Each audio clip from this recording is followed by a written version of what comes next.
No black cats, just straight facts. Triple P certified.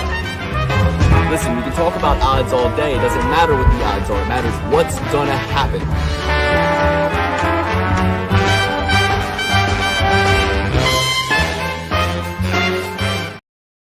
Welcome back to the Perfect Play Pursuit. We are here on a break week. Happy Easter, happy Good Friday, happy Passover, happy all the holidays to you and yours out there celebrating. We're coming off the heels of UFC 314. Next week, we got Easter Sunday. No UFC. Following weekend, we got Ian Machado Garry, friend of the show, taking on Carlos Prates, the fighting nerd, looking to preserve their undefeated, spotless streak. And the Fighting Nerds had certainly an excellent weekend. Last weekend, we'll talk all about UFC 314, the highs, the lows, the good, the bad, the ugly. Guys, I wish I could be wearing this shirt in a more celebratory way. It's kind of fitting that it's black and that it arrived this morning. I wanted to be wearing this shirt, watching Diego Lopez knock Alexander Volkanovski out in round 1 or 2 or 3. And it arrived this morning, almost as a sick joke. You know what I mean? Like, hey, by the way, here you go, Luke. Like, it's not Sunday, it's Monday. So it's like I had forgotten about the weekend at this point. I had kind of moved on. And I was talking to somebody about my pick on Diego Lopez, and I was like, look, I would literally do it again today. Knowing the outcome, I would do it again today. The reality is Volkanovski did what no one has ever done before. Now, I am somebody who sometimes bets on what's never been done before. You know what I mean? Like, I bet on Max Holloway to get knocked out by Ilia Topuria. Had never been done before. I bet on Volk to get knocked out by Topuria.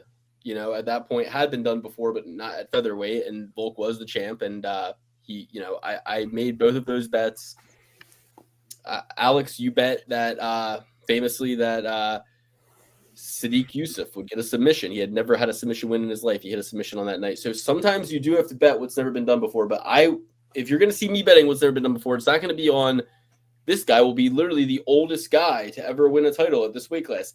This guy will be the first guy to ever come back from back-to-back knockout losses and win a world championship. I mean, the data wasn't there for me. I had been a big Diego dreamer for a while. Really impressed by the kid, believed in the kid, but the kid did not make it happen, everybody. It's the Perfect Play Pursuit. We're coming in off of a weekend where it was Alex's birthday weekend. It was a tail or die type of situation. He always wins on his birthday, and Alex was the only one on the show who picked Alexander Volkanovski. So, Alex, congrats to you and your pick on your namesake, Alex Volkanovski. And, what can we say? You had it right and we had it wrong. How was your viewing experience? How was your results? How was you famously quit gambling 2 shows ago. So were you back in the saddle again?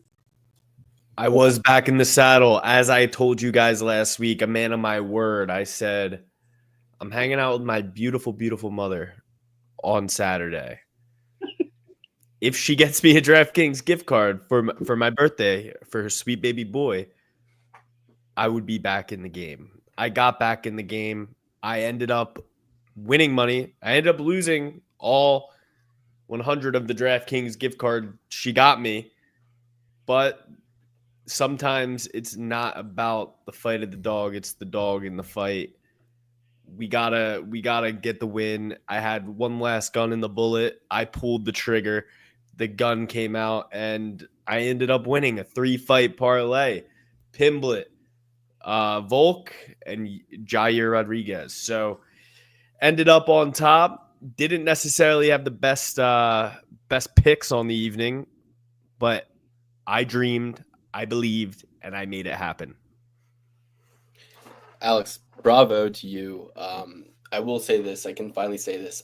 Right after you said on the show last week that if somebody blesses you with a DraftKings gift card, I sent our mom a text and I said, hint, hint, hint. Alex was saying he hopes somebody buys him a DraftKings gift card this weekend. Well, when I opened it and I told her, I was like, this is amazing. I just quit gambling. I needed this. I needed this bad. She said, if I knew that, I definitely wouldn't have got you one. I didn't say that much.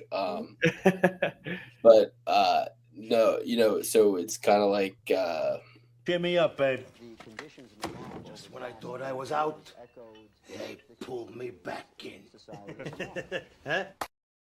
And Luke, I know it didn't stop there. just say that Danny McBride might have gotten everything he's ever based any of his characters off of the brilliant, the wonderful, the talented James Gandolfini and Tony Soprano. I mean, the way they're all playing cards and he laughs and then he high fives them.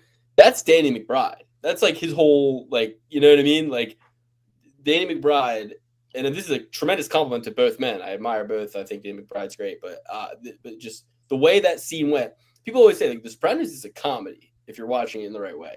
It is hilarious. John Rocker to James Gandolfini, James Gandolfini to Danny McBride to Shane Gillis, all one and the same. You know who John Rocker is, Luke? Oh yeah, of course I know who John Rocker is. But anyway, so You know him because of Survivor, though. You don't actually know his He was career. on Survivor? he was on Survivor, yeah. Oh, that's amazing. He told a woman, he said, if you were a man and Caralho. he told some chick on the show, he said, if you were a man and you talked to me like that, I'd knock your block off. John Rocker, hero, legend, mensch. So, like I said, here were some highs of my night. I did have Yair. I did have Patty the Batty by finish. I did have Diego Lopez to win in rounds 1, 2, or 3 at the end of that parlay, and Diego by knockout rounds 1, 2, or 3. If that one hits right there, that's $2,000 on a $130 bet, right? So that 3-leg parlay would have put me up $2K. But then I also way back in the day, I took a solo shot on Diego Lopez money line. I got it at 808 for 1,809.92. So I went down. You know what I mean? Luckily, it was like a spread out bet. It was one of those bets you make so long ago that you forgot you even made it. You know what I mean? And you already forgot about that $800. So it was really about getting the 1,800 and then getting that 2,000. Right? It would have been 800 of my own money. Would have been 1,000 on top of that. I would say you have to add $200 to what you lost because you begged me before the fight. Well, you said, please bet on Diego Lopes. I'll give you $200, or please root for Diego Lopes. And I said, Luke, I got you. I'll root for Diego Lopes the whole time. I'll put my pride aside and I'll root for Diego Lopes for you. I rooted for him. It just didn't pay off. I FaceTimed Alex. I was like, look, his birthday magic is working tonight. I know he has Volk. I know he needs Volk to win, but he's not going to win no $3,800. I'm going to win $3,800. I was like, so I will, in my head, I was like, when I win that $3,800, right? I don't care if I have to take 10% off the top. If I have to take $380 off the top and go, yo, how much did you lose? Okay, you lost 200. Boom. Here's the 200. 180 for your trouble. Have a happy birthday. That would have been nothing to me. You know what I mean? At that point, I would have felt great about the ability to be able to do that. I would have felt great. And that's what I was asking you for. I was asking for you to completely shift all of your energy towards Diego Lopes. You know what I mean? And I did. The boys that I was watching the fight with. Win you. You bet what? You bet on Volk, Patty, and you bet on Yair. So I'm going to take a guess. I'm going to guess that you bet $100 after losing the $100 DraftKings gift card, and that the odds on those 3 fights were plus 385, and you would have won $385 besides your 100. So 280. You would have won $385 and your 100 back, so you would have won $485 if that bet panned out. I'm thinking, now that I said it out loud, I'm thinking a little lower. Maybe closer to the 400 mark overall profitability, maybe closer to the plus 300 odds. What were the odds and what did you make? It was 450. I won 450 on the evening. And Luke, it didn't stop there. I took 400 out right away, had 50 back in the DraftKings account. And I said, we're going to play a little blackjack. I played a little blackjack. I won in blackjack. Very nice. So it was plus 350. I said plus 380. So within 2 decimal points, I was correct, adding 3 lines up in my head and assuming and guessing correctly what Alex bet on it. I was within 2 decimal points. Like, that's insane. I know him so well. I know math so well. I'm pretty much an idiot savant. Okay. So yeah, so that was my big one going into the main card. But I lost a lot of parlays, went down with Jan. But by that point, I had won a couple bets. I won $130 on a Rosa by knockout, 50 for 180. I won $100 taking the $156 money line on the over 1.5 for Chase Hooper, Jim Miller. So I won $230 combined back-to-back fights, just taking prop bets or over-under bets. Sometimes I'll set aside a little bit of money and go, I'm going to live bet when I see both fighters in the ring. I'm going to live bet what I think the outcome is going to be. And I'll build a nice stairway to heaven doing it like that. Some other prop bets I hit, I hedged when I saw I had Woodson in just about everything. And I go, okay, let me hedge a little bit. If Ige wins, it'll probably be by knockout. 10 for 2,600. That was Ige by knockout. Yair Rodriguez, Bryce Mitchell lost there. So there were some big moments where I was like, ooh, I was wrong, but I hedged appropriately and I'm still in the game. You know what I mean? I had another one, Dominic Reyes. Big money parlay, including Reyes, loses out with somebody else further into the card. I had Cornole. I even did a parlay Tulio knockout round 1 or 2. So that one that hits, right. I feel like I had some good spots. Really, only 2 underdogs won in 13 fights. So, what's crazy? I heard a statistic today.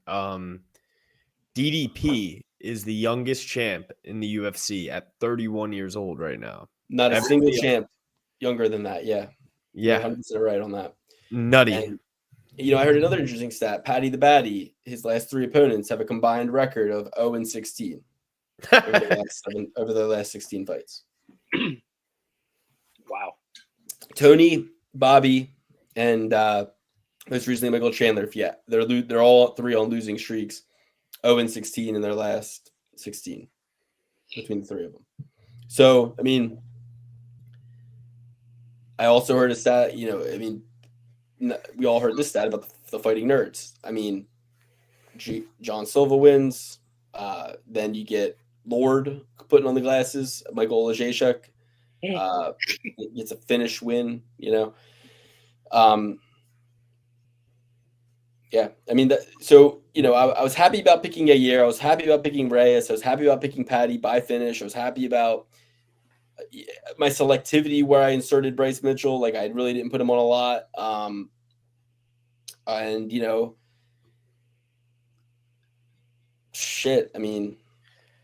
A great meme I saw today was only Michael Chandler can do this. And it was get subbed by a boxer, go to a 5-round war with the guy with the highest finishing rate in UFC history, and then shouting out Paddy saying getting TKO'd by a submission artist. So really, Michael Chandler, whatever you think is not going to happen in his fights, bet on that, because you would never expect DP Dustin Poirier to, guillotine his ass or rear naked choke him. You wouldn't expect Charles Oliveira to see the final bell with him, and you definitely wouldn't expect Paddy the Baddy getting a TKO. Yeah, no,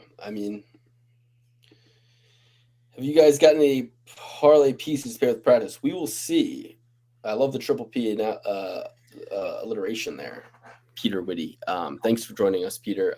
We are going to break down all of UFC Kansas City, Prates versus Machado, Garry. Full card, main card, and prelims. We're going to break it all down for you guys. My heroes of the night. I think Dominic Reyes, John Silva,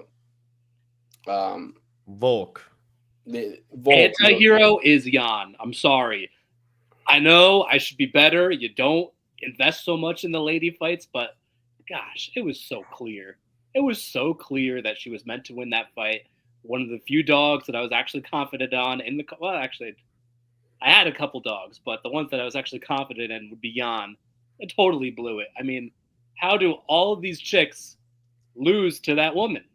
And Mitch Raposo, exact same thing you could say about him, I think, because with Jan, you felt like it should have been easier for her to defend the takedowns. With Raposo, you feel like it should have been easier for him to get the takedowns. And in both cases, I feel like they were aligned similarly. Their opponents, I mean, Jan had the harder fight. I think the Tibetan Eagle was on a massive losing streak. Raposo he didn't shoot and reshoot. You know what I mean? That's what it came down to. He was shooting in on the takedowns, and when he got countered to 1 degree, he gave up. You got to shoot and reshoot on these guys. You got to be like a dog on meat when it comes to step 2, step 3, step 4 of the takedown process, not just one and done. They all know how to defend the first layer. They may know how to defend the second layer, but once you get to layer 3, layer 4, layer 5, you are going to have that success. And don't worry about getting tired. Defend the first level. He kept getting taken down, but he stand up. You got to not be, and these guys got to not be worried about getting tired. I mean, they will be getting tired too if you're doing it correctly. If you're doing it correctly and they're able to defend everything you're putting on them, they'll be tired too. And you got to trust your cardio, cardio over everything in the UFC. You got to have that, and you got to have after that, pick one. It can be, amazing kickboxing, amazing wrestling. It could be anything, but just put a pace. That's number one. And I know we kind of brushed over Dan Ige, but he is a hero of the night for me personally, because somebody finally got rid of that fucking abomination who is Sean Woodson, who has the weirdest body, weirdest dimensions I've ever seen in my life. Was so happy to see him lose. Nothing made me happier. And I'll be honest with you, I was kind of going in reverse order with my heroes of the night. I was doing kind of like my honorable mentions first, but Michael Olajaychuk,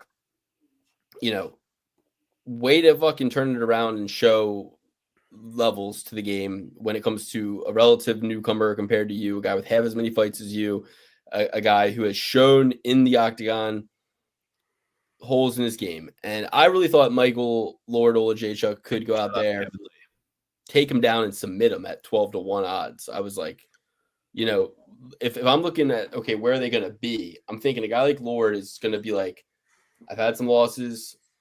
People think I don't have good ground game. I'm going to go in there this time. I'm training with the fighting nerds. I'm going to go in there. I'm going to fucking make this fight look easy. I'm going to make myself look like the biggest favorite on this card because I'm going to just take him down and submit him like a hot knife through butter.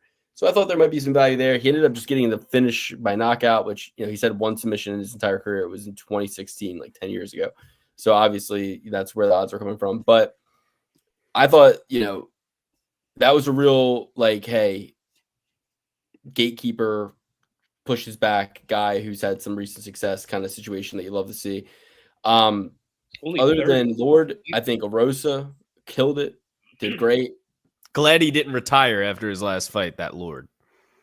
Yeah, I'm glad him and Arosa both. They're pandemic heroes. They always will bring back good memories at the start of this podcast, I feel like. So I thought Tulio and Gore, I got to say this, I thought Tulio and Gore, fight of the year. That was an amazing round. Just for me, it was like Tulio was throwing so hard and connecting so hard early in the fight before your adrenaline's necessarily going, before you got your second wind. And Gore had every reason and every opportunity to get out of that fight, and he's stuck in it every single second of that fight. Yeah. Can't teach that. Don't like seeing a guy with 5 fights or 6 fights, however many fights Gore has on his record, and a young guy early in his career. You don't love to see him take a beating like that because he could come back strong from it, or he could forever kind of, be a different fighter, or it's just too much damage early on. You're gonna take damage in the UFC, but you don't need to be taking damage like that so young, so early. Good to see you, Alex. Look, we're about to break down UFC Kansas City super early predictions. Didn't want to leave you guys high and dry on a podcast drought. Happy Easter weekend. So you'll have this. You're traveling with your family. You can throw the Triple P on. Get the wife on board. You can literally make your wife like anything if you just watch it in front of her enough. You know what I mean? So just watch our podcast in front of your wife. She'll slowly start to get it. You know what I mean? And then she'll be like, I can't live without these guys. And then she'll be like, they really like that sort of thing. So, all right. But now I need to see Yair Rodriguez versus Diego Lopes. That I need has to to see be that too. next. Has to be next. Only thing that makes sense. Mhm. And I'm We'll not see done if betting he's on real Diego. Mexican. Yeah, I'm not done betting on Diego. To be honest with you guys, I think he will come back better from this. Will come back stronger from this. You know, Volk was in the best shape of his life. Hats off to Volk. But it is what it is. I'm kind of drowning my sorrows this weekend, guys. I have 2 events left in year 5. I got to pull it together. And like the great James Dean said, Miles Davis. No. James Brown? I don't know. Nobody can really figure out who this quote was attributed to, but it may have been Miles Davis. He said, Alex, what was the one you said earlier? I had never lost a game. I just ran out of time. Yep, Michael Jordan. You know, that's one way of looking at it, but I'm not going to run out of time because Miles Davis once said, I don't need time. I need a deadline. I got 2 events. I got 3 weeks. Let's do something big. Let's stream, let's believe, and let's actually make it happen. So, anything else from UFC 14? 314? No, I think we covered it all. Cornell was the easiest money in the world. Haley Cowan sucks. Well, she missed weight, and all the hype they were throwing around Haley Cowan, I didn't feel like it was easy. I mean, I wasn't feeling comfortable with it until she won. Until her hand was raised. Because to be honest, she had moments in the fight that she lost. She lost the whole first round. Yeah.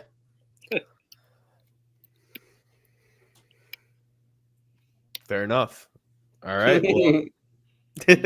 Was not the easiest money. The easiest money on the card was Patty by finish. He never had you really worried for a second. Yeah, well, the commentary would have you believing something different. They're like, in what world would Patty finish Michael Chandler? Dude, and the commentators for the Volk fight were crushing me because at one point Sean Shelby goes up to them and says, I have it 2-0 Lopez. And at that point, I want to believe it's 2-0 Lopez. He did crack him at the end of the second, almost finished him. Yeah.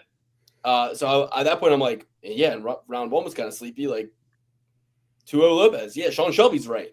And Rogan's like, what are you smoking? You are high. You're high on drugs. This is crazy. It's definitely Volk. And Anik's like, it is 100% Volk. They're just like, it's Volk. It's Volkanovski.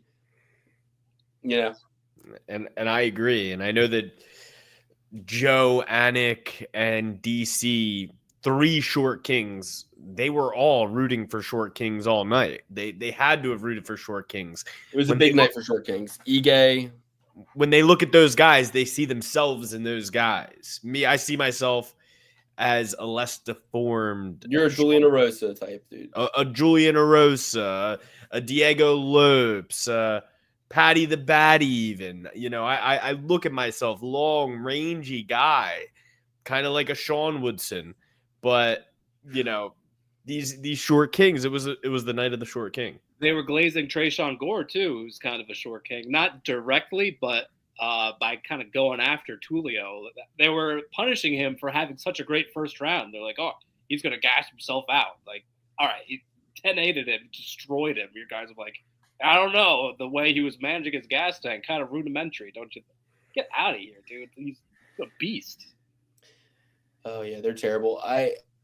You said you feel like Julian Erosa or Patty Betty. I feel like Kevin James right now. You look like Kevin James. I know. You're backwards hat. I got a gobbler. I got fucking Dream Believe. I got this stupid shirt. I got this backwards hat. Like, I feel wide body like Kevin James, but the King of Queens. True. Mall Cop, Paul Blart. Not Paul Blart. More like King of Queens, Kevin James. I can make it even look more like him because I have like one of those flannel overcoats I could throw on right now. You're Here Comes the Boom, Kevin James. No. King of Queens, Kevin James. The Zookeeper. How do you guys even know this many Kevin James movies? Just Hitch. I'm a bit of a cinephile. Oh, yeah, he was in Hitch. That was the best movie. Yeah. Fair. Great movie. Never All right. saw. We can't waste any more time. Let's break down next week's card. You want to go from the top? hope the Easter Bunny brings you everything you need and more. Was Easter a holiday where you guys got? I know you, Alex, but Dan, did you get gifts on Easter? Maybe some chocolate bunnies, not gifts. Just candy. Strictly. Yeah, see, Never once again. my Easter Bunny must have thought I was a very good boy because we would get a candy basket, and in the candy basket would be all of your favorite candy. Okay, but then it would be some traditional treats like Peeps, and chocolate bunnies, Cadbury eggs, things like that. That was there waiting for you from the Easter Bunny, as expected. But then there would be a level 2, which would be not quite Christmas, but like Christmas light, where it would be like Legos. If your Christmas budget was 400, if your parents spent 400, 200, I mean, with inflation, you got to think like if they spent 200 back then, it was probably like 400 now. So $200 if they dropped on you on Christmas, $200. Easter was like $80. You get Left 4 Dead 2. You get some video game. You get one video game. You get maybe an accessory for the video game console that you already have that you needed. I had a PSP. I got PSP cartridges of a couple movies. You know what I mean? The Day After Tomorrow on PSP cartridge. It's pretty sweet. It's pretty cool. One year though, for me and Alex, HockeyNet. Ooh, that's nice. Sick. So that's like a 120, 160, but it was for both of us. So it was like big push. Oh, maybe for Easter, the Easter Bunny would bring us a HockeyNet. It's starting to be warm outside. You get that new HockeyNet. Oh, it was. I can remember the feeling right now that we had a HockeyNet. I remember the feeling right now. Like we're on our mission razor blade. Did you have sticks at the time? Oh, we had all the sticks you could ever ask for. We had paved driveway. So previous to the net, you're doing 2 trash cans. Pretty much, and big field behind us, no fence. So like, you needed the net. Need the net. And, sometimes we'd even take that net down to the basement when it was getting a little cold outside because paved basement as well. Roller skate around, play a little hockey indoors. But I digress. Point is, happy Easter to you and yours. I'm not gonna probably get anything from the Easter Bunny, and I don't deserve anything because I didn't fulfill my Lenten promises. Okay, and that's what Easter is really about. Keep Christ in Easter. That's right. Yep. Amen. It feels weird working on Good Friday. I will say this. I think I get what's called. I think that like when you're Catholic, you have Catholic guilt. You don't make a point to be like, hey, it's Good Friday. I shouldn't really be working today. And if you believe in karma and ritualistic pagan druid magic like I do, you're kind of almost feeling like I'm kind of doing a karmic sin. I'm doing like Jewish people won't work any Saturday ever. They won't do all these things on Saturday. We as Catholics, we get like 1 or 2 days a year and we're like, I can't even meet today. I have to work today. Like, and we're like, I guess I will. Like, it's fine. It's like your whole religion. And you're like, I don't want to be a burden. On the day Jesus was voluntarily sacrificed on a cross, you're like, I don't want to rock the boat. I'm not going to ask for a floating holiday here. I was pulled from a couple baseball games in my youth. I would be able to play up till 12. That'd be about 1 or 2 innings, and at 12, my mom yanked me. We're out of here. For what? That's kind of like the time period that some people at least observe that Jesus was crucified around noon. So when noon came rolling, I was pulled out of anything that I had going on if I was involved. If I'm advising your mom on this, I go either let him play or don't. Let's not make a big spectacle like some religious zealots out here. Like you're just talking about how you only have 1 or 2 days to actually do something, and now you're like, too much of a spectacle. Way too much of a spectacle, dude. Like she was making you into Jesus. She was like, Dan, crucify yourself on the baseball time and come bear your cross. And you're like, I will do it. You put the bat on your shoulders like you're fucking walking out to the UFC, and you put it on the shoulders. You're like, I will sacrifice myself for the team and for G. And the team's like, there go Dan. No, it was more like there go Dan. Out and committed the team took their hats off. They put it on your heart as you walk off the field. No, they did not put their hats over their hearts. Fucking 9/11 or something. So fucking funny. All right. Well, we got Prates versus Ian Garry. Carlos Prates, cigarette smoking Carlos Prates, smoking Carlos Prates. Smoking Carlos Prates. That should be his name. Joe Cool. Joe Cool. He is Joe Cool. He's a bit of a Joe Camel too. That's Joe Cool's real name. Oh, really? Joe Okay. Coy. Okay. Fair enough. Joe Coy is also super cool, if you ask me. Joe Coy. But being Black coy and being cool Shear- are two different things. Black Shear Actually, no. versus If you're being coy, Alatanga. you kind of are being cool. Coy is more nonchalant, which kids are saying nonchalant. And also, you know what? is Coy could be like, no, you have that candy bar, but you really want it. And the cool thing to do isn't to care what other people think about how much candy you've already had, and it's to get that candy. You know what I mean? But then some people might say the cool thing to do is to like give the candy bar up. Nah, you say scram, beat it, punk. I'm eating the candy, all of it. You get none. Yeah, like a greaser. Yeah, the cool thing to do would be like, no candy for me. I'm actually on an intermittent fast. Yeah, I got to go into my cold plunge and then into my sauna and do some red light therapy right after that. So Have you tried lion's mane? I'm actually keto right now. I do not eat any chocolate. Yeah, I actually prefer the organic Kiva chocolate that I get. It's 98% cacao, so I prefer that. Once you go with the 98% cacao, you pretty much like everything else just tastes like, whoa, way too much chocolate for me. That's not cool though. People who do that, that's not cool. Yeah, don't put your dietary restrictions on me. And hey, I don't dine on the swine personally, but if I go somewhere and here's my thing: if somebody complains about if somebody starts complaining to me about their health and not feeling good and they don't know what to do, that's when I speak up. Then I go, well, I mean, your diet is crap. Like we just drank 15 beers together just now, so that could be why. And you have chemicals in your laundry detergent. You can't have that. That's probably seeping into your skin and making you all out of whack. All of your body chemistry's off. Yeah, 100%. And it's like, oh, you're wearing deodorant. Oh, don't you see how that's kind of just killing you? Have you ever heard of aluminum in antiperspirants? You geek. I've been drinking a lot of water, tap water. Have fun calcifying your pineal gland, you fucking ape. Yeah. Bro, you've been drinking tap water? You don't need me. You need a fucking doctor and maybe even a shaman.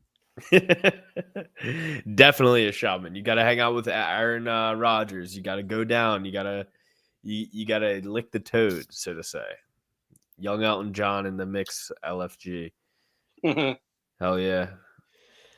That's you, Alex. You're Elton John. Have you ever heard of pecking eggs on Easter? My family does it every year. There's a winner with a winning egg. So yeah, we basically would have an egg hunt every year. There would be a shitload of eggs. All the eggs would have candy in them, and then there'd be like so many eggs, like eggs in plain sight, eggs hidden, right? Then you'd have some eggs that would have 50 cents in it. Some eggs might even have $1 in it. But then there was one egg, the golden egg, and the golden egg, there was a nice crisp $5 bill in there. Right, and you calculate for inflation, it's like $10 now. So but when you're a kid, calculating for inflation, that's what they want you to do, Dan. So yeah, but the golden egg was more about like when you got it that year, you got the golden egg that year. It was your year. It was like a championship. You know what I mean? A championship trophy. We as older youths, we only cared about the golden egg. It was so much. And I once pulled a Judas on my own cousin for a golden egg. I slammed a grill on his hand. He did. Grill? Yeah. So the golden egg was hidden under a grill, right? So Alex lifted the grill, and my cousin went to grab it, and Alex dropped the grill on his hand, and injured him to death. And then Alex got the golden egg, and. No. It was a controversial year, but in the end, I give it to Alex. I was the one who found it. He kind of ganked it for me, so I And ganked it made me personally think that's how it should be done. He would have done that. If you really respect the golden egg like a championship belt, you'll win at all costs. You should have also had a rotten egg that was filled with dog shit or something. Well, one year, Dan, they tried, our stupid ass aunts and our stupid ass fucking moms and family tried to fucking make the golden egg, the one with the $5 in it. They made it an average looking egg. And they gave us a hint beforehand. They said all the glitters isn't gold. They were like, all the glitters, like, oh, and we all instantly were like, so you put the money in a different egg. And we were like, never before were we like, wow, they really don't fucking get it, do they? Like, the golden egg looked cooler. It was like big and gold. You know what I mean? It was about finding the golden egg. It wasn't about randomly finding fucking money. Like, they really thought we were out there just randomly finding the golden egg. It's like, no, we were hunting for the fucking golden egg. You know what I mean? Like, you putting the money in a different egg, that does nothing for us. Like, I would pass up standard eggs all the time. I would see a bunch of standard eggs. I'd say, those are for the losers. That's for my cousin who likes candy a little bit more than the rest of us. He's going to be stuck around grabbing all those eggs. He's going to be grabbing every egg that he sees with candy in it. You would fall into 2 pounds of candy even if you were hunting for the golden egg. You know what I mean? Like, you hunt for the golden egg, and anything that gets in your way on that process, you throw in the bag quickly, but you aren't out here looking for anything but the golden egg. So anyway, my point is, our parents never really got it. We like tried to get them to do this golden egg, like the right. We had our own code of what the golden egg should be, and then they would hide it and not like really respect the code, and they'd give out bullshit hints. It was not everything that glitters is gold. yeah, right. Like, they're like, not all that glitters. Listen, you're not fucking Shakespeare. Relax. It's like great hint. So what you're saying is the $5 that's usually in the golden egg is in a different egg, and it's a random egg. So it's like, okay, obviously, like you basically ruined the whole egg hunt for us right now before it even got kicked off. Yeah, it's like, we're like, did you hide the golden egg or not? Like, what are you trying to say? Like, oh no, it's not about the money. We're like, it was never about the money. We're fucking 10. We don't care about money. That's great. Dan, as adults, he's talking about pecking eggs, not finding them. So, 2 people have 2 hard-boiled eggs. They're painted, they're decorated. You smash them together and see which. I've heard of this. That was not a part of our tradition. Nice. But I've heard of this. And Dan, as adults, once they put some vodka shooters in all the eggs for all of us when we were all of age. Of course, it was alcoholic Easter. Probably the worst thing. Probably the biggest. I wasn't there for that, to be honest. I must have been at my then girlfriend's Easter celebration. I must have been skipping a year, so I don't remember that one. But now I'm in the hiding eggs business, so. Now I'll have to, get my kids in on the whole lore of the golden egg. I'll have to buy a golden egg and do a whole thing, Perfect. Where the golden eggs lore is from the golden goose, of course. Okay, but that wasn't the part of like anything that we were doing back then. So. It's lore, Luke. It's lore. Okay. Do you even know what lore is? Yeah. Like the lore of Carlos Prates is. He smokes cigarettes, which got us off in this whole thing. Started there. You said Joe Camel, and then I think you said, "What's Peter Cottontail's real name?" And I was like, "It's Peter Cottontail." And then I forget how we got on this, but the guy asked us about the eggs. No, we said no. It was Joe. It was Carlos Prates to smoking cigarettes to Joe Cool, Joe Camel, Joe Coy. Being coy versus being cool. What would you do if somebody, being coy could be like, I don't want the candy bar, and then being cool could be like, you can have the candy bar, and then candy bar could also be taking all the candy, and then all the talk about candy got me thinking about Easter, and then I said Happy Easter to you guys, and I asked Dan if he got gifts in his Easter basket, and he told us about how his mom made him cut the game every year. Oh, that was Good Friday. You're mixing up stories. Yep. All right. Well, and then Alex asked us about pecking eggs, and then we got off on the egg thing. That's what I was saying. Yeah. That fine gentleman, Blackshear versus Alala Tang. No, we didn't even all pick Prates versus Garry at all. We didn't even break it down at all. And why we starting? I thought we were starting from the bottom. All right, let's start from the bottom. Okay, Blackshear versus Alalatang. Me personally, I'm gonna go with Blackshear. I've been high on Blackshear. I think that he's a underrated guy. I think that he's capable of doing a lot of things in there. He's got a slick ground game. He's got great pressure. He's a great athlete. He's fighting out of what is that school, Dan, that you used to live right next to? Not Henzo Gracie Philly. It's the other one in Philly. Oh, Martinez?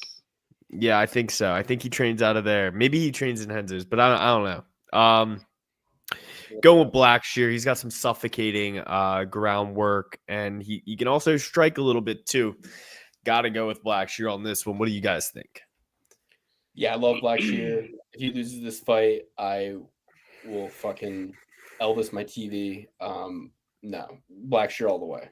Now, Dan, are you going to be a black sheep, or are we going to have to Blackshear you? I bet on Blackshear almost every time, unless he's going up against like the elite of the elite. Everyone else he's going to destroy, Ali Halatang included, Triple P certified, Damon Blackshear.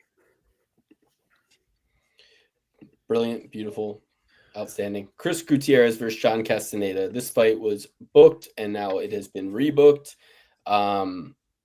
Very interesting situation we have here. I don't know. I mean, hold on one sec. You shouldn't be allowed to have a fucking dog in an apartment building. I want to go over there and I want to strangle that dog. Can you hear that dog? No. Oh my gosh. Or treat it like Call of Duty when the dog would jump on you and it'd snap its neck real quick. You remember that? That's fucking illegal. In certain jurisdictions, it's not. Hey, Bryce Mitchell once said, I put a lot of dog down in my day. You know what? That it's like, you know what? You got choked out though. So that now sadly means nothing. So absolutely nothing. And you tapped before you went to sleep. And speaking of which, I said to my wife, I was like, you don't ever tap to a choke because the worst case scenario, you tap and still go to sleep.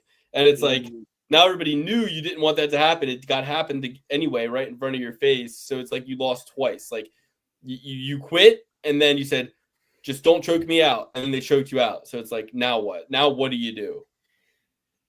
And, Daniel Cormier on the weigh-in show said Bryce Mitchell is a, what did he say, Luke? He's like a marketing genius. Even I was like, yo, DC, chill, brother. Please do not say something like that. You're going to lose your job now. Liked Dave Portnoy hamming it up, though, wearing the yarmulke, yelling at Bryce Mitchell from the side of the octagon. Absolutely hilarious. Yeah. All right. Chris Gutierrez, Sexy Mexi. And when you look into it, now this is a little, Mexican on Mexican crime over here. I'm going to go with Chris Gutierrez. He actually might be Guatemalan, Chris Gutierrez. I'm not sure. Chris Gutierrez is going to whoop. Both American. Both American. Very true. Very true. Chris Gutierrez is going to whip Sexy Mexi's ass. Just think he's going to be slicker, faster, have a better gas tank. Going to stay at range. Keep Castaneda on the outside. Dan, I can tell the look on your face. You might be going a different direction with this one. But I would love to hear what Luke has to say because Chris Gutierrez is one of Luke's favorite fighters. He is a regular Diego Lopes, in Luke's opinion. No, I mean, I do like Chris Gutierrez a lot. I liked what he did to Frankie Edgar. But since then, it's been all decisions, man. And he's gone 2 for 2 in those decisions. So he's never really doing enough to be he's not like a consistent decision machine guy who, is going to just, he kind of makes it up to interpretation. And that's why you see these mixed results over his last 4. He's 34, fighting at 136. Now, granted, he's only a year older than Sexy Mexi, who's 33. But I find that where I worry in this fight is if we just don't see a Chris Gutierrez that's on his bike, pressuring forward, sticking the jab, parrying off the takedowns, but getting right back to work, right? Like he needs to make this fight for me to go to the Gutierrez side, he would need to make this a striking clinic, the likes of Rob Font, right? Like, I need to believe that he's going to be. If this were Rob Font, I know they don't necessarily. What they fight this? What, I think they fight at the same weight. Yeah. If this were Rob Font versus Sexy Mexi, right? Run to the betting window to take Rob Font at pick 'em odds, Sexy Mexi, because he's fought such a better fighter in every area, right? Like, he's been able to withstand young guys like the Matrix, Cameron, what's his name? Kyler Phillips. Kyler Phillips. Yeah, so Kyler, like, Rob Font, he's fought like elite strikers, elite wrestlers, elite, guys in their prime and their youth, and he's been able to pass these tests. And I just think that Sexy Mexi is not like Marab. He's not going to like nonstop pressure the takedown all the time. So I think we could get ourselves into a very close decision type of territory here where neither of the guys use their best path to victory, right? I think, if Castaneda went out there, leg kicks, pressure forward, nonstop volume, get Gutierrez back up against the fence, shoot in, take him down, put him on his back, 3 out of the fucking 3 rounds. I really think Castaneda could do that and has the ability to. Will he? I don't know. Gutierrez, sticking behind the jab, he even though he's taller by a lot, this is saying that his reach advantage is 4 inches less than Castaneda's. So that's very surprising to me. Everything I'm saying was kind of operating off the assumption that Rob Font or that fucking Gutierrez could go out there and look like Rob Font. So I'm personally going to go with Castaneda here. But not a parlay pillar, and I might change my mind in a week. You know what I mean? So we'll see. We'll revisit this because Gutierrez is 9-3 in the UFC, right? I mean, he's fought pretty high level opponents. Where he's lost to good guys. So I'm gonna ride with Castaneda here. I made that stink face, Alex, because you made the comment that Gutierrez is gonna have better cardio. I don't think that's the case at all. I think Sexy Mexi's got some of the best cardio, even at a lighter weight division. The Tapology pick seems to have the glasses on, the Fighting Nerds glasses. Is he training out their camp now? I think those are just regular old specs. Oh, okay. I did a zoom in myself. I said this changes everything. He's a fighting nerd. Yeah. I'm still going to rock with him. I've never been a big fan of Gutierrez. I think he's a one-trick pony with the kicks. And if you can figure out the kicks, then I think you got that problem solved. So I'm looking forward to see some wrestling from Sexy Mexi. I think he could get him down any which way he wants. Maybe not be able to hold him down too much, but rack up the points, control the pace of the fight, put on a ton of volume. And again, besides, avoiding some debilitating leg kicks, I don't see how Gutierrez wins the fight. So leg kicks don't work on Russians or Mexicans. There you go. That's how I see it. I think it's like all things equal, the volume that he puts on and the work he does in the clench is going to look better, I think, to the judges, mixed in with a couple of takedowns here and there for Castaneda. If Gutierrez wins, he will look for him to win, he would need to really put on a striking clinic. And I just don't think he has the volume to do it. I think even if he is dotting him up and hitting him, Castaneda's going to throw 3 times as much and even it out. You know what I mean? Yeah. Agreed. The leg kicks could be a differentiator, but like I said, Sexy Mexi, he's not going to give a fuck about leg kicks. Okay. So. Okay, next up. Timmy Kwamba. Kumbaya, my lord, versus Romero. Kumbaya, the day after Easter Sunday. That's got to be a sign, and I appreciate the signs. I'm taking the sign. Give me Timmy Kumbaya by decision. Dan? Timothy Kwamba is. Go ahead. Sorry, he's coming off back. He's coming off back-to-back losses. He hasn't won in the UFC yet. But he's 8-3, 26 years old, back-to-back losses. Meanwhile, Roberto Romero, El Charro Negro, which is translated to the Black Horseman, And this is, a rider who appears on lonely roads and is associated with misfortune in Mexican folklore. You were mentioning lore earlier, so there's the lore, El Charro Negro. Yeah, I mean, listen, I'm going with Romero here. I think that he's going to stomp a fucking mud hole into Miquamba's ass. Hey, that sounds like some sound reasoning there. Can't go wrong. Roberto Romero, Team Oyama, coming off a Are you gambling right now, Alex, on your phone? No, I don't even have those apps on my phone anymore. He's addicted. Once you get him back in the game, Kind of like he a can't slot get out. machine going off. I just accidentally clicked on something. I'm sorry. I was just looking for something. Were you gooning? I might be gooning a little bit. Chase Hooper all-time low. That was horrible. More of an edger myself. Dude, Chase Hooper just doesn't get it, man. These guys just don't fucking get it. Like, it's like, yeah, that was so, like, it was just so funny to watch somebody bomb. You know what I mean? Like, Oh, it's such a bomb. I Nobody picked up on it. He might as well have said the toilet. it just no time. It had no timing to it. You know what I mean?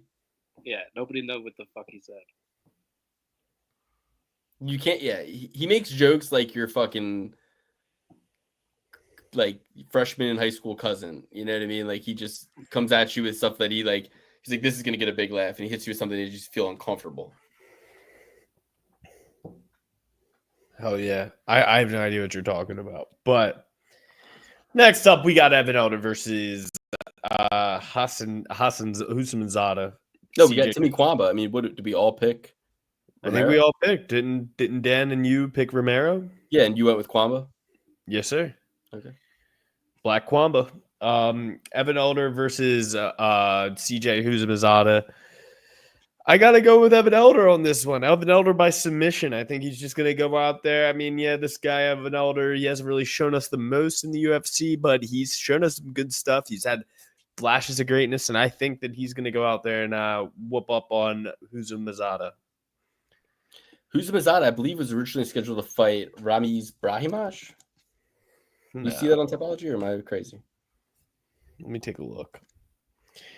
He was supposed to fight Mitch Ramirez. Oh, okay. Husamazada.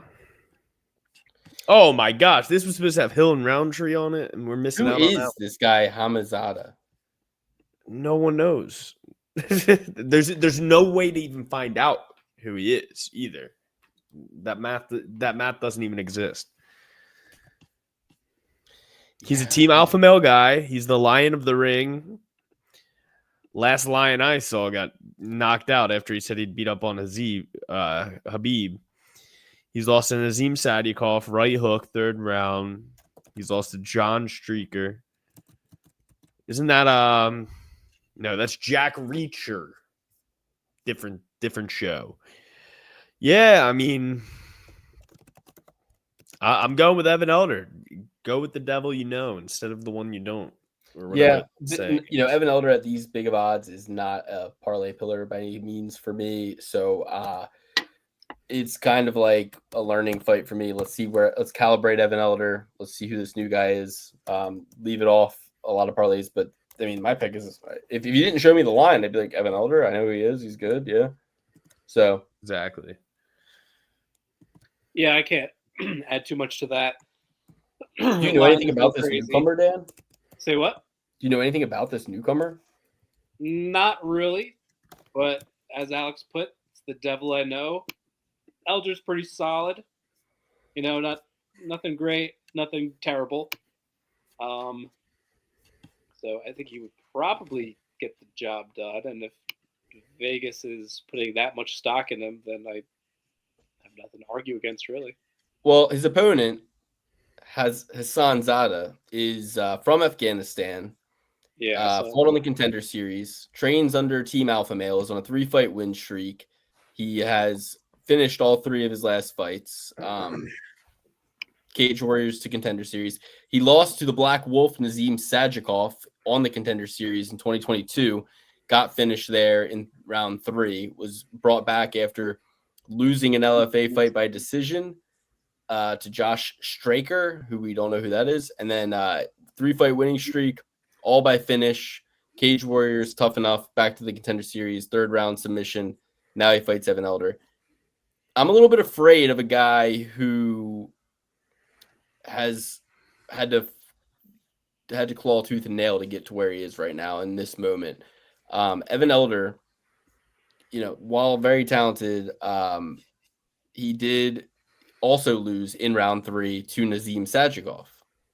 He lost the decision to Preston Parsons, who lost the decision to Oban Elliott. So you start to wonder, you go, okay, I mean, this guy beat Darius Flowers and Gennaro Valdez. Now he's taken on probably the toughest fight of his UFC career in a moment that this guy, Ahmed Hazanzadeh, he's got a lot to lose here. So I'm going to switch my pick. I'm unsure be certifying Evan Elder, and I'm going with Hassan Zada. He executed a knee bar in Cage Warriors, so he's dangerous from multiple spots. I think he's got a lot to lose and a lot to gain. Evan Elder kind of been iced. He's been iced a little bit, couple wins, not enough activity. They're throwing him in on short notice. He's taking the fight on short notice too. Let me look up Evan Elder takedown defense. It looks like this guy's a bit of a grappler. I mean, he's not Division 1. And, speaking of dangers, we got Matt Schnell, danger Matt Schnell. Now, here's a guy who hits his head on the ground harder than he gets hit by punches sometimes. And that's Matt Schnell. That's my, what's that guy's name? Who says that? Now, here's a guy. He's the football commentator. He's the worst. He looks like a poor man's Matthew McConaughey. Oh. No, he's not the worst. I like him. He does Sunday Night Football. Yeah, he was creeping on teenage girls when he was a player. That part's yes. Good. I don't like that part. Chris Collinsworth, the devil in flesh. I'm going with Matt Schnell. Jimmy the Brick Flick sucks. For some reason, I thought he was older than Matt Schnell, but Matt Schnell is actually coming in a little older than the Brick here. I don't know, Dan. Are you going to be bricked up on a Saturday, or are you going to go with danger? No, I think I would like to go with fight does not go distance is what I'm looking at for this one. I'm looking at two guys that are not looking to go 15 minutes, probably not even looking to go 10. To me, this is one of those where it's like, yeah, everything lines up to me for Matt Schnell, but I could see Jimmy Flick pulling something off. This is a gut pick. Crazy knockout, obviously dangerous as a submission guy. I think Matt Schnell, the chin deteriorated like 5 years ago. Number one. Number two, I do think he's susceptible to getting submitted. Multiple different submissions, multiple different ways. So I think Jimmy Flick is just, at this point, whatever. Throw me $100,000. I'm just going in there for $100,000. I don't really give a fuck about the career. Like, I've already been in and out of the game. At this point, let's just throw some shit to the wall and see what sticks. And I think that's good enough against Matt Schnell, who's also kind of has that attitude. And between the two, I think Flick is going to get it done. So. Again, this is a gut play more than anything. Dog or pass for sure, but not investing in Matt Schnell probably for the rest of his career. Dan, great decision. Although these guys are at 125, between the two of them, they have 11 times they've both been knocked out combined. Yeah. So, these guys do not like seeing the final bell. And they also finish guys in their wins. They also finish, so they're not your stereotypical 125ers. Luke, who do you got? Dangerous Max Schnell, or are you bricked up for Flick? I think Schnell. I just think he's constantly underestimated. Jimmy Flick already retired once. I never liked that. He came back. Big old crybaby story there. No offense, but Yeah, I gotta kind of go with Matt Schnell on this one. Is he the favorite? I think so. Yes. Yeah, like minus 252, right? That's a rich Matt Schnell number. That is rich. He's got 9 losses, 3 in a row. He's a minus 300 favorite. He's been knocked out and submitted in all 3 of his last fights. They've all, I mean, it's like he got knocked out 2 years and 4 months ago. Then he got knocked out a year and a month ago. Then he got submitted 7 months ago. Yeah, I got to take a dog shot on Jimmy Flick here, I think. That's what I did. I mean, here's the thing, though. He's been fucking knocked out twice, too, over the same period of time. They've been knocked out 11 times combined. That's insane. Yeah, what a fight. What a fight. I'm just going to go with Jimmy Flick because I think that of the two, less options and less brain cells to lose. I think Schnell's the smarter guy. I think Flick doesn't know how dumb he is and doesn't care. You know what I mean? And will take more shots than Schnell. Next up, we got a Crimson Chin over here. Chelsea Chandler versus Jocelyn Edwards. Chelsea Chandler, you may remember she's the one who runs away every time she gets punched. Not every time. That was literally one time. Twice. She's done it twice in Okay. 2 different fights. So that's already too much for me. I'm going with Jocelyn Edwards. Jocelyn Edwards, she came in. She didn't impress too much, but the more time I see her in there, the more I get impressed with her. She's 5-4 in the UFC, so classic women's fighting record here. Will she go 5-5?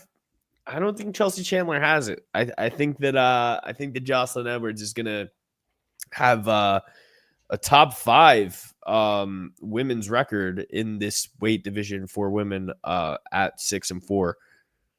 Dan, what do you think? I need to see Dreadhead and Jocelyn Edwards fight. Dude, yeah, that's who I was thinking of. I'm sick and tired of getting them mixed up. So we just got to get them both in the same place. So from here on out, we know this. You mean Luana Carolina? I do mean Luana Carolina. And I need to be able to say, all right, that's her and that's her. And so for that reason only, we need to get them together. As far as this fight, sure, I'll go with Jocelyn Edwards. We're looking at another like minus 250 lady fight. I'm learning my lesson from the last card, and I'm not going to touch this with the 10-foot pole. But Chandler, I think she was brought in as like a Diaz-esque lady fighter. It only kind of turned out that way as far as her losing a bunch of fights. So I'm not going to go with her. I'm going to go with Edwards. Seems like she's steadily improving, athletic, long, rangy, pretty good striker. That's good enough for me. I'm going with Chandler, man. I think that she can dominate her on the ground, take her down, ground and pound, beat her up, win it. I think she's good. I'll go with Chandler. So Okay, well, holy shit, dude. She's a big sisser. Somebody called Justin Wren here because we've got an African versus a well builder. And or a well maker, should I say? I'm gonna go with Cameron Simon. Cameron Simon versus Mr. Well Maker. That was probably the best joke in the world. That's the best thing I've ever heard. That's fucking amazing. Justin Wren, in case you guys don't know, he's the giant pygmy. He goes and he builds wells for the pygmies in Africa. You fucking dingbats. Realize my comedy. Rogan forgot about him a long time ago. Joe Rogan hasn't given a cent in years. I guarantee it. Ever since if you didn't mess up Well Builder and Well Maker, it would have been a little bit better. It probably would have been. You want to just hold on. Cut that part out. Let's do it one more time. All right, we got an African versus a well maker. Somebody called Justin Wren. All jokes aside, I'm going with Cameron Simon. I think that he's fast. I think that he's handsome. I think that he's got a lot going for him. Don't know too much about this well maker. Gotta get schooled up on the pygmies a little more to be able to, really, really ingratiate myself in these well makers. But I'm gonna go with Cameron Simon. He's coming out of a good camp. He's training with DDP. I mean, I don't know how DDP, his leg weighs as much as Cameron Simon. But give me Cameron Simon. Listen, I want to be on board. Cameron Simon at juicy underdog odds. You got to love it. He's such a hot prospect. Yes, back-to-back losing streaks, but only against the very best of his caliber right now. I mean, you got C-Rod, Christian Rodriguez. Sure, he dropped one in his last fight, but he's beaten the who's who. He's been the prospect killer.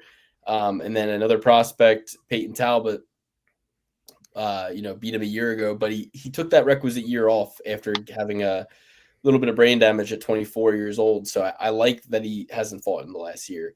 And that was a slugfest too. He had his moments against Peyton Talbot. Meanwhile, in the same amount of time, Malcolm Wallmaker has fought twice. Granted, his last fight was 7 months ago, so I don't know that he's going to have that much, activity advantage over Simon, who only took 4 or 5 more months off. He is on a 2-fight knockout streak. He's undefeated. He's got all the confidence Simon had before his last 2 fights. This is a tough one to call for me, guys, because you can't handicap Wellmaker's desire to do well in his first UFC fight, his momentum, his confidence. You can't handicap that. And that could be everything in this fight, or it could be nothing. It could be everything. It could be the reason he's able to come forward and knock Cameron Simon the fuck out, or it could be nothing. It could mean nothing at all, because Cameron Simon could just reset, reload, come back in here, the probably better striker. There's not many people better at striking than Cameron Simon in the UFC in this division. He could be a better striker since then. He could be more tricky, more motivated, more hungry, still in there with the champ DDP, still in there fucking out of a world-class gym. This could look like the beginning for Cameron Simon, but also the beginning for Malcolm Wallmaker, who it would be no shame to lose, your first ever UFC fight. I'm going to go with Cameron Simon, but everything in my mind is telling me, look before you leap, Luke. There's a reason this guy's the favorite. People know things, and it'll either be the best odds you get Cameron Simon at, or it'll be the best odds you could have gotten Malcolm Wallmaker at, because I think whoever wins this fight's coming out in their next fight as a big, heavy favorite. Secret's going to be out on how Cameron was able to respond to the Peyton Talbot thing and who Malcolm Wallmaker is. This is secrets out type fight. Like, it's the last chance to get on the train. Oh, dude, I thought fucking Pauliana Viana was the girl on the Fighting Nurse. She's not? No, it's Bruna Brazil. That's it. Brazil, yeah. And Katrine Silva. Okay. Pauliana Viana versus Hold sorry, up. Dan. Sorry, buddy. I'm going to go with the Wellmaker. I feel bad for saying this because I think Cameron Simon's a pretty damn good fighter. The only issue is his entire arm is as long as my forearm. He's got these tiny little reptar arms, and he can't even reach his opponent half the time.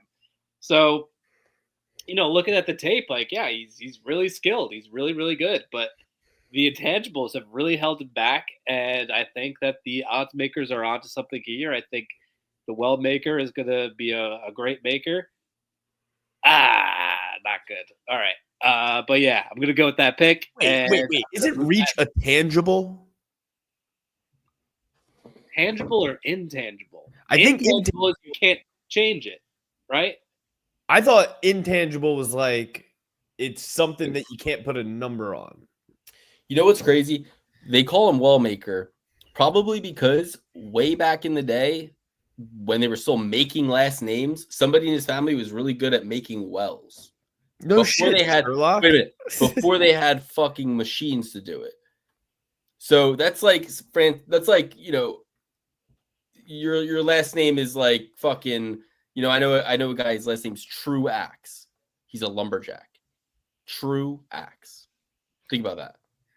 It's like, yeah, the fucking lumberjack shit was in your family way before you know what I mean? Like, so much so that, but when they were just calling people like, that's Johnny Truax, his axe is true. It's like, that was like, boom, that's why they called him that.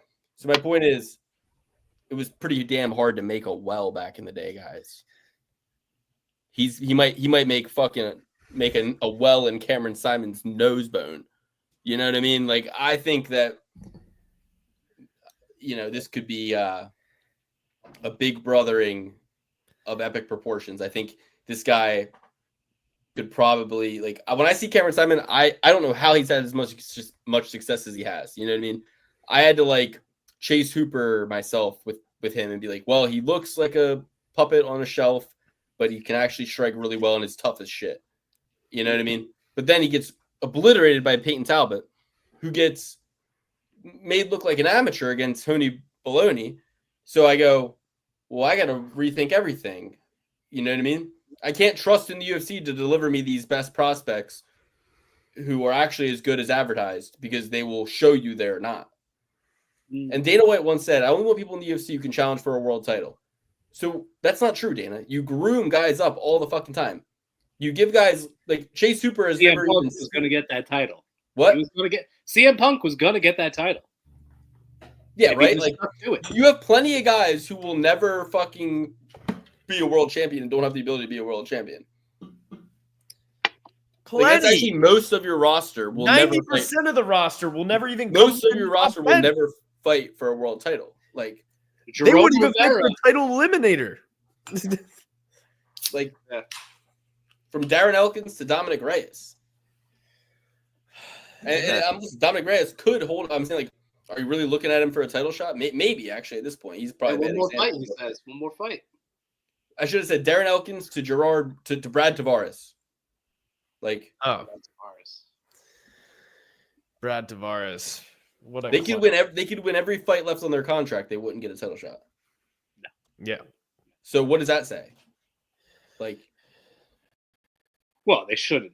I mean, like, I'm just saying, there's some really good fucking people out there that fight, and when we bring in these guys who get all this marketing behind them, and then they don't perform, or worse, not even you lose a fight. That's one thing, but to get held down and completely dominated for 3 straight rounds by Tony Baloney, and not be able to do a level 1 stop, like level 1, 2, or 3 escape from the ground, like it's almost like, did you not think this was going to happen to you? Like, there are kickboxers who have better ground escapes than this. You were a 10-1 favorite going into the fight. So you made us all look so stupid, and it makes me think, well, I'm not stupid. So I was brainwashed. It was propaganda. I was hypnotized by what I was seeing the UFC put out to me. And you always have to watch the propaganda, but observe, don't absorb. Observe the propaganda. Don't absorb the propaganda, because the propaganda can lead you a lot of directions for the good if you know what you're looking at. If you go, okay, wait, who are they giving more time to on embedded? Who does the machine want to win? It doesn't always work, but it's good to know sometimes. Who do they want to win? And speaking of which, Embedded has jumped the shark. I saw the thumbnails last week. It looked like a fucking Mr. Beast video with how they were panning the fighters in the thumbnails for the UFC Embedded videos. You had Patty the Batty and Michael Chandler looking like they were about to win $1 million. If you're a fighter, by the way, you got to have some balls and use the Embedded crew to your own advantage. They're going to come to, listen, I've never been inside the walls of the UFC, backstage, none of that. I've been backstage at a bare knuckle event one time. That's the extent of my backstage knowledge. But what I'll say is, if you're in the UFC and they come up to you and they go, we're going to do Embedded, you're going to get some girl with thick glasses and all these people, and they're going to be like, so what we're thinking is we're going to take you to the Stratosphere Hotel in Las Vegas, and you're going to do a bungee jump off the Stratosphere. And you're like, miss me with that shit. Do what Patty the Batty does. You had Volk and his crew on a fucking fan boat in the Everglades. They saw 2 crocodiles, 2 alligators, two alligators, right? They're out there getting blown by this fucking fan boat. And they're Australian, so the UFC knows, hey, they'll probably like this shit. They're Australian. Fair enough, right? But then you get Patty, he cuts to Patty, he's like on a yacht going around Miami. And it's like, he was probably like, what do you want to do? He's like, can we like rent a boat and go out on the water and just like chill? And they're like, yeah, we can do it. Come to them with ideas. You know what I mean? And some of them, like some of these fighters who like are not getting paid well and they have a much lower budget for, the one guy even said, he was like, I wanted to do an activity that me and the whole team could do, so that's why we're here racing go-karts. It was like I forget who it was, but he's like racing go-karts with the team. He's like, yeah, because that's 12 people times the $30 to rent the go-karts fee. It's like $400. You know what I mean? Hey, at least they didn't make him hold a wallaby or anything like Meanwhile, that. Patty went on like a $4,000 yacht ride around by himself. He was like, the team will stay back. Very true. All right, so what's that? Three for Simon. No, 2 for Wellmaker, 1 for Simon. Okay. Well, I picked Simon, but I'm gonna switch to Wellmaker. Okay. Well, next up we got Jackie and Norum versus Pollyanna Viana. Hottie fight. I'm going with Jacqueline and Norum. Just vibes, really. I mean, she only has 1 loss to Sam Page, and I actually rate Sam Page pretty high. Sam Page is amazing. She's like a Diego Lopes level fighter. But Pollyanna Viana, she's a little bit too much of a star fucker. I'll say it. You know, she likes to go out to the fights, the events. She takes pictures with Nina Drama. She's doing too much. I'm going with Jackie and Norum. Norum, I hardly know him. Yeah, I mean, well, the big thing for me is Pollyanna hasn't fought in what, a year and a half? I mean, she fought in January of 2024, so it's been over a year. Couple canceled bouts, but Pollyanna Viana, I think she probably spent some time in American Top Team. This girl's at American Top Team. She's 3-1 in the UFC. Only lost to Sam Hughes in her debut. Can happen to any of us. She beat Vanessa Demopoulos quick. Corey McKenna quick. Finished Ruiz in round 3. I like her activity. I like her record. I like what she's done in the UFC so far. Pollyanna Viana, I mix her up with Melissa, with the Violence Queen all the time. Ariane Lipinski. You know, she lost to Jillian Robertson. Jillian will get you there. Yasmin Luciendo, you know, is she really the best jiu-jitsu chick in the UFC? Probably not. You know, she's dropped some fights to lesser competition. JJ Aldrich, Lil Hannah Cyphers. You know, I mean, you lose a little Hannah Cyphers. AJ Aldrich, Hannah Cyphers, and Sam Page, same person.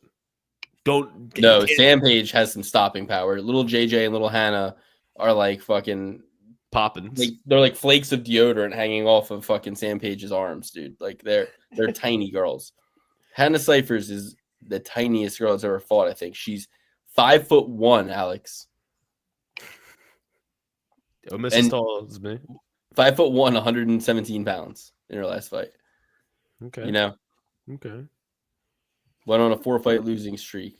Hasn't been booked since 2020. So how in God's name you losing to Hannah Cyphers? How in God's name are you losing to Hannah Cyphers? When Macy Barber back in 2018, Macy Barber was able to finish Hannah Cyphers. You're her next fight, and you lose a split decision to her. Rough. Hannah Cyphers doesn't last 2 rounds with anybody of note. You know what I mean? Literally has not, like, Jillian Robertson finished in round 2. Macy Barber finished in round 2. Angela Hill finished in round 2. Mackenzie Dern, round 1. Maria Agapova, round 1. Mallory Martin, round 2. Like, those are her last losses, and it's all finishes. And Maria Agapova, who the fuck is losing to Maria Agapova? And she went to a split decision with her, and now, you know, hasn't really shown anything since, right? I mean, she beat Emily Whitmire and Mallory Martin. You know what the common theme in her last 2, if you take Jin Yu Frey out, because Jin Yu Frey is 50 years old at the time, but her last 2 wins, Mallory Martin and Emily Whitmire, right? You know what the common theme there is? Those were the last 2 opponents that Hannah Cyphers was booked to fight before never ending up fighting out, I guess, her contract. Mallory Martin and Emily Whitmire they offered him to Cyphers, who beat Viana. Cyphers said no for whatever reason. I guess they give it to Viana, who finishes both of them. But either way, it's like Sorry, Mallory Martin choked out Hannah Cyphers. Emily Whitmire was the canceled ballot, and then it was Melissa Martinez. But either way, my point is, you see a theming here, right? What do they think of Viana? What do they think of Amorim? They clearly think a lot higher of Amorim. I'm going with Jackie Amorim. Long way of saying it for a fight that who gives a fuck about, but This is a big time tapology breakdown for me. Based on the picture, if you go to Polyana Viana's tapology picture, fellas, please do this while I'm talking. Her wrist is about that thick, about the thickness of my pinky. That is not a wrist that's winning any fights anytime soon. Gotta go with Amorim here. I mean, you guys have broke it down fairly comprehensively, so no need to go any further in this. Again, I'm gonna learn my lesson. I don't care if it's Polyana Viana versus Amanda Nunes. I'm not betting the lady fight. Perfect parlay, maybe, but I'm so done with the lady fights at this point. Even the over, I did the over for the first fight of the last card, whatever, the gymnastics chick and the other chick. No, she has to get choked unconscious practically. So yeah, done with all that. But the pick is Amorim. Pollyanna, I'm more of a Yankee swap type of guy. Anyway, we're going next up. The Wallaby master himself, Randy Brown versus Nicholas Dalby. That's another guy who got fucked by Embedded Luke. If you remember that one where they were making him hug wallabies, kangaroo, when he went out to Australia to fight. Did he fight Jack Della Maddalena? Was that who he fought? Maybe. That Randy Brown? Yes, I think it was Jack Della Maddalena. Anywho, Randy Brown coming off that, not very impressive loss to Brian Battle. I rate Brian Battle pretty highly, but both of those guys didn't have anything that jumped off the page in that bout. I'm going with Dalby. I don't know, something about him. I thought he got robbed against Are Tucker. you kidding me? You just said it, dude. Randy Brown pretty much beat Brian Battle. Was on a huge win streak before that. Yeah, he lost to Jack Della Maddalena, but we know that's because they had him petting the wallabies, the dingoes. They had him at the Australian Zoo. He caught a fucking neurovirus from the fucking. He probably caught syphilis from the koalas. I hear they have syphilis, right? Koalas. They do. Kidding. I'm not a doctor and I'm not diagnosing Randy Brown. I'm just joking and saying that they poisoned him by introducing him to invasive species. Not invasive, but different. What's the word I'm looking for? A species that you're not around normally, right? He's in Australia. They're like, here, hold this fucking snake. He's like, yeah, snakes give him all kinds of diseases. It's like a wet market in fucking Wuhan. You know what I mean? It's a breeding ground for stuff that your body's not used to, Randy Brown. So, yeah, that was his only loss. He beat Brian Battle. That was a bullshit fucking fight. Look, I'm going Randy Brown here. I think Randy Brown's younger, taller, longer, faster, stronger, bigger, better fighter. I mean, he's going to fucking beat the piss out of Nicholas Dalby. All right. Dalby's 40 years of age. You swayed me. Big up Again, the you Rudy wanna player talk about Randy typology Brown pictures? now. These guys' typology pictures are virtually identical. Mm-hmm. Like they're standing in the exact same. Look, they're standing in the same way. I'll check it out in a sec. I am in agreement. I'm going to go with Randy Brown, but it is very tentatively. I'm not going to make it a parlay pillar because Dalby, overachiever, Randy Brown, underachiever. And I'm not really too keen on finding out where the middle ground meets there. So, obviously on paper, athletic, better striker, could probably win a grappling jiu-jitsu match, but I just feel like Dalby's got more dog in him. He might just put on some crazy third round performance that gets it done at the end. Maybe Randy Brown just kind of gives up at the end. I don't know. I think he's got a little bit of quit in him. The pick is Randy Brown because, again, skill for skill, he should be way better, but I think Dalby's got a couple more fights in him. And again, underachiever versus overachiever, I'm not loving that. So certainly nowhere near a parlay pillar, but I'm going to go with Randy Brown. Yeah. I get what you're saying about overachiever, underachiever stuff. I'm with you 100%. And I feel the same. So the next fight, Ikram Aliskerov versus Andre Muniz. So we're all going with Randy Brown, trophy certified Randy Brown. Ikram Aliskerov versus Andre Muniz. For Ikram to be a Versus minus, Andre Muniz. Andre Muniz, Shamel Gaziv, Andre Muniz, and there's another one. The main one, the one that we're No. Shamel Gaziv, Andre Muniz, and Rafael Faziv. There we go. I'm going with Andre Muniz. I mean, listen, I'm not betting this fight, but it's dog or pass for me. Aliskerov got fucking. Listen, here's the thing. I just lost $808 on Diego Lopez. Prior to that, I lost like $900 on Ikram Aliskerov. These are like my two biggest solo bets of all time after racking up a ton of wins. I had all this bankroll. I go, I'm going to keep it simple, stupid. Ikram Aliskerov is an underdog against Robert Whittaker. He's younger. He's the one. He's Hamzat. He's going to do to Whittaker what Hamzat did. No, it doesn't happen at all. Loses, gets knocked out. Now Diego Lopez, same thing. Younger guy. You know, I'm betting on the younger guy. Underdog odds. Same exact situation. I lose. So if you think I'm going to walk to the betting window and take minus 625 Ikram Aliskerov, who just burned me in his last fight so bad, against 24-6, off of a win against Jung Young Park, the Iron Turtle who can do anything. You know, both of them are 32 or older. Like, this guy's only 35. He's Brazilian. He's always in great shape. You know, I'm taking a shot at Muniz, but only to punish Aliskerov. I won't be betting it. Fuck both of them. But yeah, Muniz is my pick. Luke, you're a silly goose. You know, this is a Dan's Vegas has it right pick of the night. Minus 700 for Ikram Aliskerov. This guy Muniz burnt his passport just to get out of this fight once. They didn't even let him over because he had visa issues. I think they're slow. So I have the right to believe, and I have the right to believe what I want. That was a Biden administration. They were, you know. All right. Well, you know. Which means he should have been able to get over here. Yeah, they let them all over. Come on in. I have half a mind to believe that those visa issues were self-inflicted. Half of a mind to believe that, and there's no fact or basis around that. That's just my opinion. That gets you out of slander, right? That gets you out of all that bullshit. He was scheduled to fight Ikram twice. Yeah, pulled out both times.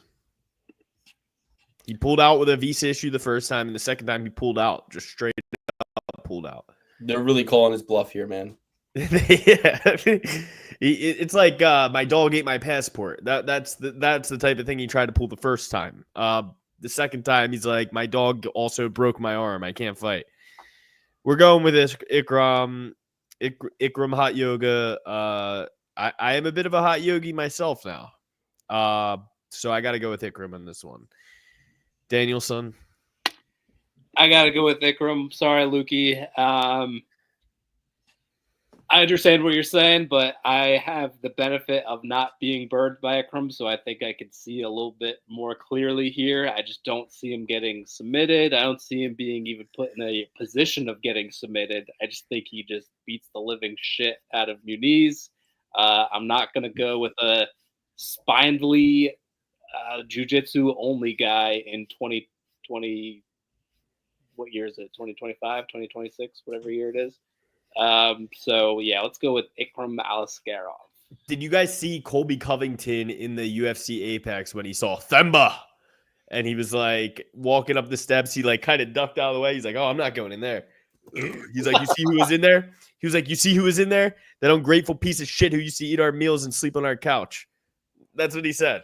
So, you know, I get Themba and David Onama confused, but Onama is homeboy federal prison boy's boy, and Themba is the Rock's boy. So I'm gonna go with Giga Chikats. This is Giga Chikats versus David Onama. Word to my mom, I'm out of my llama, being no lima. Giga Chikadze, Giga Chikadze, Giga Chikadze. David Onama is a gas machine. He runs out of gas. He's not a polished fighter whatsoever. Giga, he has holes in his game. Shout out to Kevin Lee, but Giga is smoother, quicker, faster, a little bit more polished. I got to go with Giga on this one. I'm a big Giga guy, though. Who do you think wins between Onama and Arnold Allen? Arnold Allen, 30 to 26, or finish. And let us not forget the guy not Brendan Allen. Jesus, that guy's mentally challenged. Who is Arnold Allen? Almighty Arnold Allen. Almighty Arnold Allen knocked out Movsar Evelev. No, am I mistaken here? No, he hasn't lost a fight yet, I don't think. Yeah, but he did the fake bullshit where he put his hand on the ground and smoking Keith Peterson ended up saying it was a grounded opponent strike when it wasn't, and the fight would have been called right then and there for Arnold Almighty, Bruce Almighty, great movie. But yeah, I'm going Giga Chikadze. And Luke, I think Almighty Arnold Allen knocks both of these guys out. I think Almighty Arnold Allen is one of the best fighters in the UFC who hasn't had his due yet. What do you think, Dan? I'm going to go with David Onama in this fight. I think he's not underrated, but I think Giga's overrated, and I think he's aging quite rapidly, having gone through a bunch of injuries, and Onama is just like a young dude, growing, skill for skill, and, has quietly put together a pretty solid resume here. Giga is just kind of like Chris Gutierrez, kind of a gimmick fighter. All right, I'm done with the Giga kick. It's not going to work on Onama. He's just going to charge forward. He does not give a fuck. He's just going to move forward, take the middle ground, and just land a bunch of strikes here. I see a lot of damage being inflicted on Giga. I never saw him as like a great defensive fighter. I think he takes on too much damage, relies too much on, a liver kick, delivering the knockout blow, and it's not going to come by way of Onama. So I like Onama here.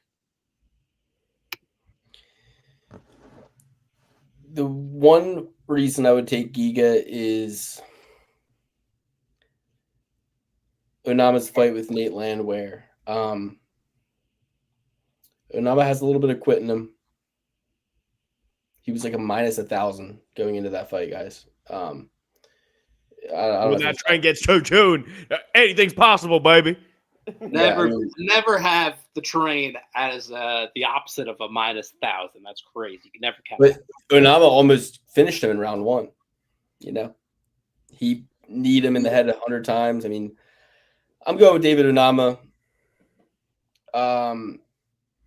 Where I was high on Giga, in hindsight, those guys were old. Barbosa, Cub Swanson. Other than that, I mean, the guys that he's fought, like Calvin Kattar,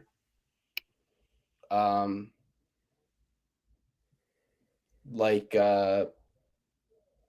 Arnold Allen.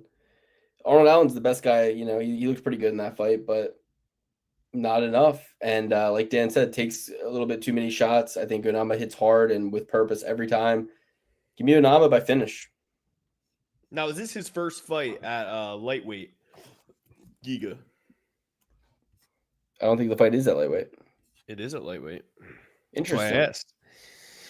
So maybe he won't be able to. Maybe he'll take more punches. Maybe he'll be able to take more punches, more water to the brain. I don't know. But yeah, this is not Onama's first fight at lightweight. He fought the guy on the card, Roberto Romero. He fought him 4 months ago. Short notice, though. Michael Venom Piera versus But bust. it should be noted that he missed weight in his fight with Jonathan Pierce April a year ago. Unama missed weight against Jonathan Pierce a year ago, and then his very next fight fought at lightweight, and then now is fighting at lightweight. Which a year ago today, Max Holloway had that amazing knockout against Justin Gaethje. That's besides the point. Michael Pierre versus Abbas Magomedov. You know, this guy is a lot like a bus. Sometimes he runs out of gas, and sometimes he doesn't look as good as he always looks. Michel Pierre, also kind of known to run out of gas. I think that his gas tank 5 months ago, Bruno Ferreira had him on skates. A bus? Yeah. No, I know, and I agree. And that's why I'm going with Michel Pereira here. I think Michel Pereira's gas tank is going to hold up just a little bit more. I mean, we all knew Michel Pereira was going to struggle with Anthony Hernandez. I think he gets back on track. I think he comes in. He probably ends up finishing a bus in round 2 or 3, much like Sugar Sean Strickland.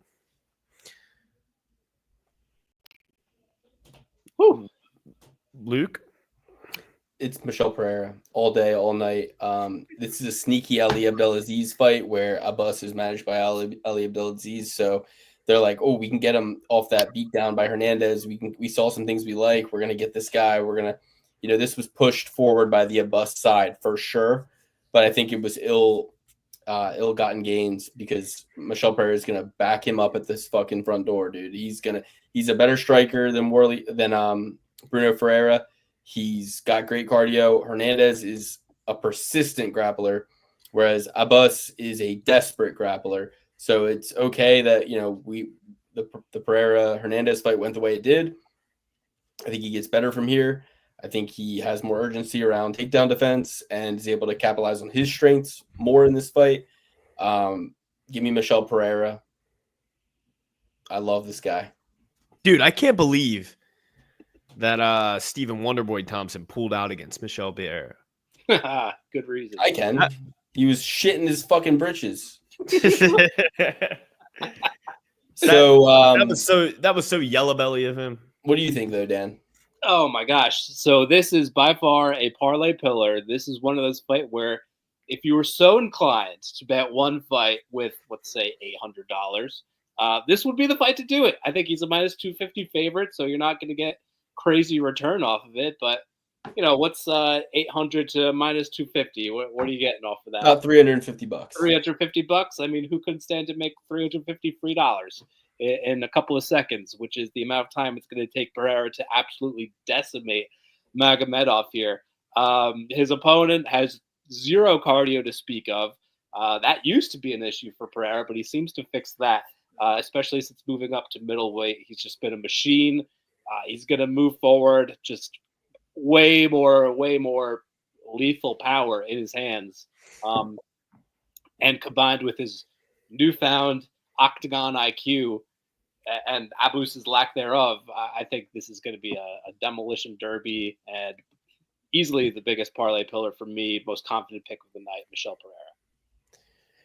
Next up, the main event of the evening, Anthony Lionheart Smith versus Miyang Zhang.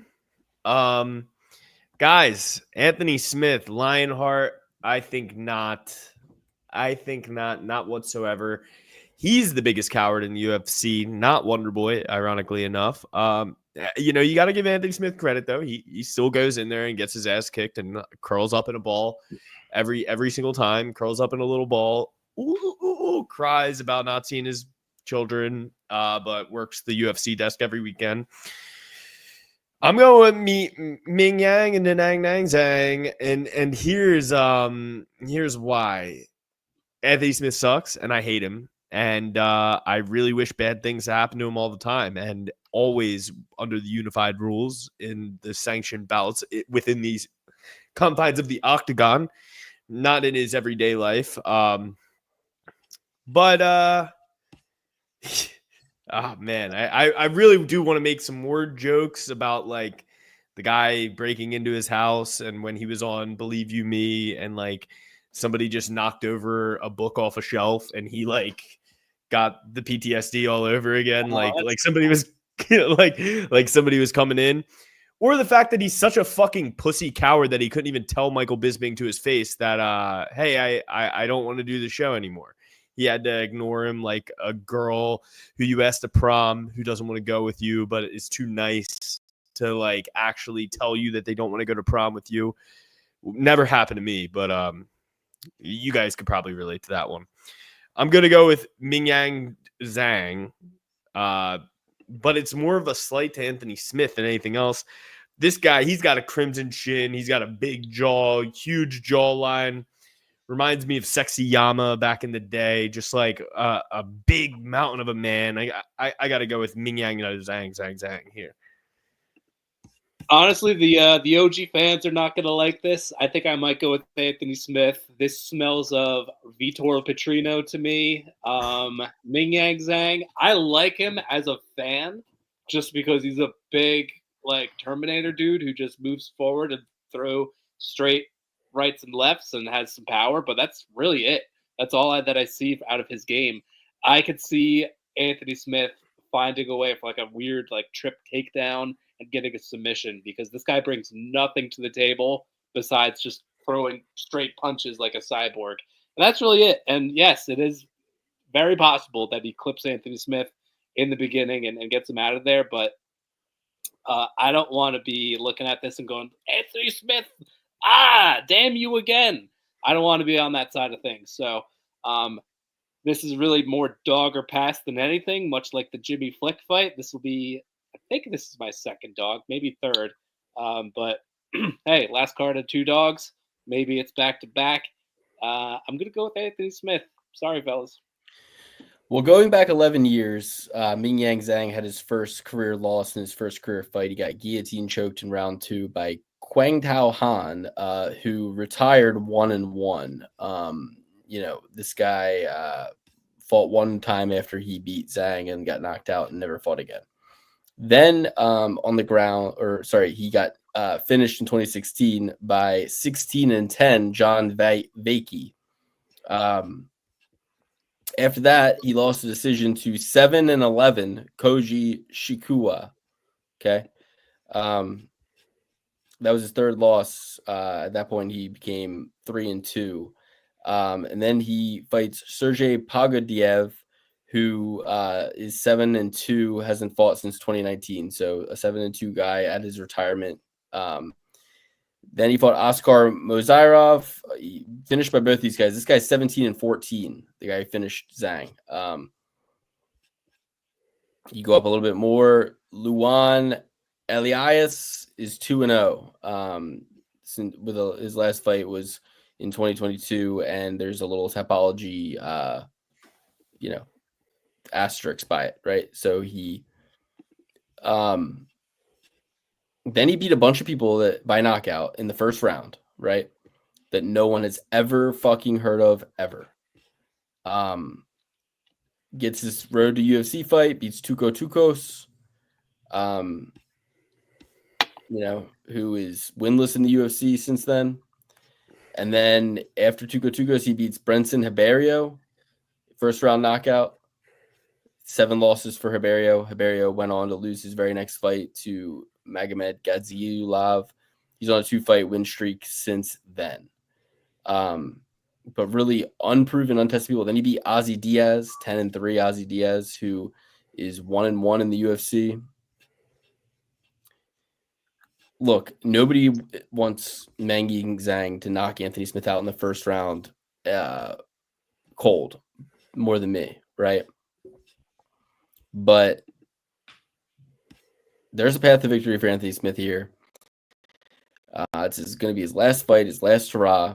I mean, he's been able to do. He submitted Vitor Petrino in 2024.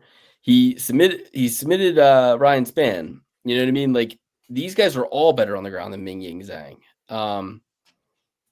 So I don't know. I mean, part of me wants to think when Anthony Smith went on his run, he beat Rashad Evans, Marcio Shogun Hua, before his title fight with John Jones. They were setting him up with these easy-ass fucking old men at that point, right? And now he is that guy. And I think that Part of me wants to believe he has a setup job. Zhang's going to KO Smith and become a star. But another part of me thinks, Luke, this boy Anthony Smith, you're always on the wrong side of this guy. When he loses, he wins. When he wins, he loses. So I promised Anthony Smith to his face I would never bet on him again. So I won't. Meng Ying Zhang by knockout in round 1. But I'll be damned. I'm not leaving at the end of any parlay without hedging. I'll break my promise to Anthony Smith. No honor amongst thieves. So that's it. All right. Next up, we have the actual main event of the evening. Carlos Prates versus Ian Machado Garry. Another guy we have beef with. This is a beef-ridden card. Yeah. Can't stand him.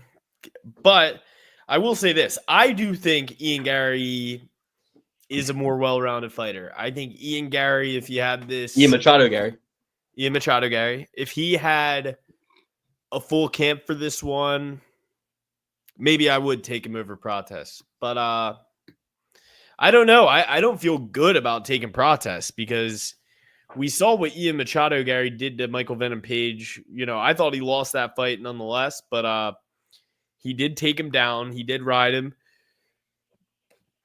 But you look at these fighting nerds, man, like who's better to be in there training with than, Kyle Barallo to keep guys off you? Can Ian Machado Garry get Prates to the ground? I don't think Ian Machado Garry can strike with Prates whatsoever. But I do think there is a path to victory, taking down Prates, bringing him into waters that he hasn't necessarily had as much experience in. But then we look at Gene Silva. Gene Silva didn't get taken down once by Bryce Mitchell, really. Like, he blocked everything that Bryce was throwing. And I think Bryce Mitchell's a better grappler than Ian Machado Garry.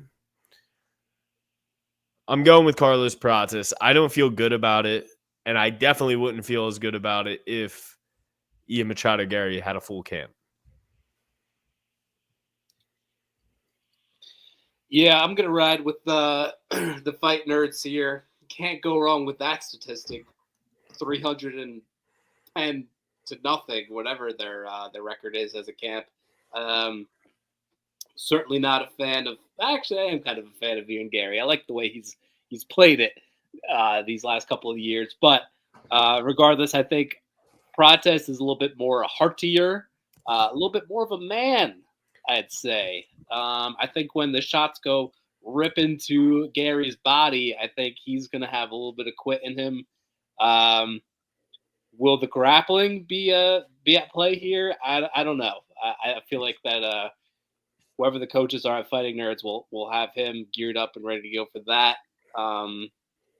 Just think that there's more pop in the shots of Prates. So with all things even, it will be close. You'll be clenching your butthole for sure, whatever side you got on this. But I think that the shots that have a little bit more pop to them are the Prates sides of things, and ultimately we'll get it done. By knockout, I don't know.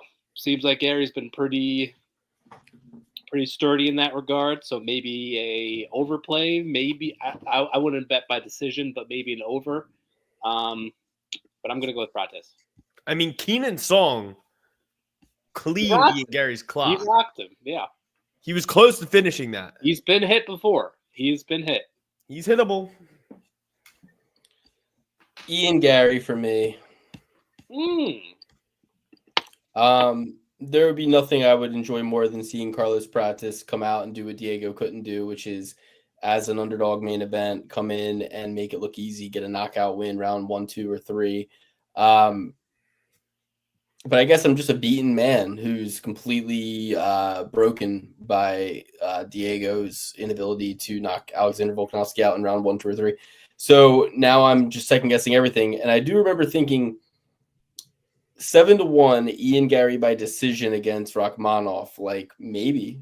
And then I didn't hit that. And I was like, well, maybe it's the next time, right? Like, this could be the time Ian Garry by decision is the move. But I also could see him backpacking Prates, taking him down, grappling the fuck out of him, elbowing him with those 12-6 elbows. People forget, man. The 12-6 elbow, when you have somebody in mount like Patty did to Michael Chandler, it makes all the difference. It's a fucking great tool. It goes straight through the guard. You go side, side, side, elbow, elbow, elbow. You just start smashing their guard. I mean, the 12-6 elbows can change a lot of outcomes. Whereas in the past, guys would have covered up. Now the fight will be stopped before they can give their back. Those are hitting with those elbows. They'll start to get their back. As soon as they turn, they're going to start hitting them with shots from the side, and the ref's going to stop it. And fights that would have went to submission will now go to TKO. Garry could take Prates down, get his back mount him, start pounding the living shit out of him, and it'll be Prates' choice whether he wants to get submitted or get knocked out. Because I think Ian Garry gets a finish here. I could see him winning by decision. I'm going to need to know on the night. It's a live audience. Ian Garry's coming off a decision loss. He's relatively slick with the finishes beforehand to lesser opponents.